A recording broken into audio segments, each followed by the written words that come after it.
સુરત મહાનગરપાલિકાના Udhna south zone દ્વારા malaria અભિયાન અંતર્ગત ચોમાસાની ઋતુ દરમિયાન ફેલાતી મચ્છરજન્ય બીમારીઓ સામે લોકોને જાગૃત કરવા વિશેષ જનજાગૃતિ રેલીનું આયોજન કરવામાં આવ્યું હતું। આ રેલીમાં ઝોનના અધિકારીઓ, આરોગ્ય વિભાગના કર્મચારીઓ તેમજ વોર્ડ નંબર 23, 24, 28 અને 29ના કોર્પોરેટરોએ ભાગ લીધો હતો। પાંડેસરા ખાતે આવેલા પિયુષ પોઈન્ટથી શરૂ થયેલી આ રેલી દક્ષેશ્વર મહાદેવ મંદિર સુધી નીકળી હતી। રેલી દરમિયાન હાથમાં બેનરો અને સૂત્રો સાથે નાગરિકોને મલેરિયા, ડેન્ગ્યુ અને ચિકનગુનિયા જેવી બીમારીઓથી બચવા માટે જરૂરી સાવચેતી રાખવા માટે અપીલ કરવામાં આવી હતી। રેલીમાં લોકોને પોતાના ઘર, આંગણા, ધાબા, પાણીની ટાંકીઓ, કુલર, ફૂલદાની તેમજ અન્ય સ્થળોએ પાણી ભરાઈ ન રહે તેની ખાસ કાળજી રાખવા સમજાવવામાં આવ્યું હતું। અધિકારીઓએ જણાવ્યું હતું કે ચોમાસા દરમિયાન જમા થતું સ્વચ્છ પાણી પણ મચ્છરોના પ્રજનન માટે અનુકૂળ બની શકે છે, તેથી દર અઠવાડિયે પાણીના સ્ત્રોતોની સફાઈ કરવી જરૂરી છે।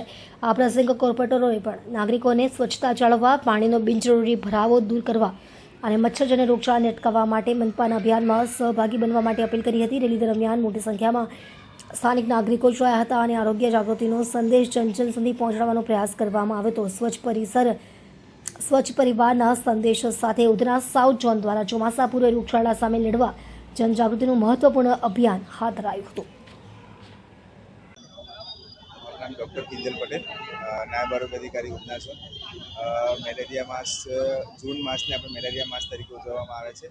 જૂન માસમાં વરસાદની શરૂઆત થાય, વરસાદની શરૂઆત થયા પછી પાણીના ભરાવાના કિસ્સાઓમાં મચ્છરનું બ્રીડિંગ અને મચ્છરની ઉત્પત્તિઓ થઈ શકે છે।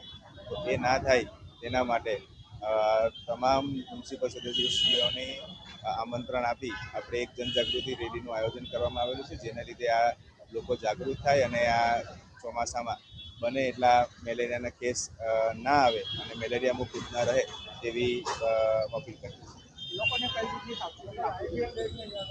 વરસાદ પડે તે પહેલાં આપણે જે બી તમારા ઘર હોય, અગાસી હોય કે છાપરા હોય એની ઉપર જે બધા નકામા સામાન પડેલા હોય, જેમાં પાણીનો ભરાવો થઈ શકતો હોય, તે તમામ પાણીના જે ભરાવા થઈ શકે તેવા પાત્રોનો નિકાલ કરીએ।